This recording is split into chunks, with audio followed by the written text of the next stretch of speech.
phải có bữa mà có tiếng trước thì ở đời nó ngoài thì ai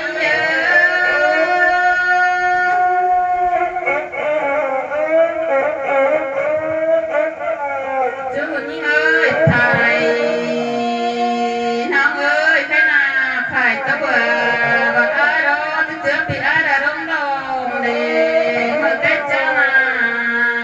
ai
Sáng nay nó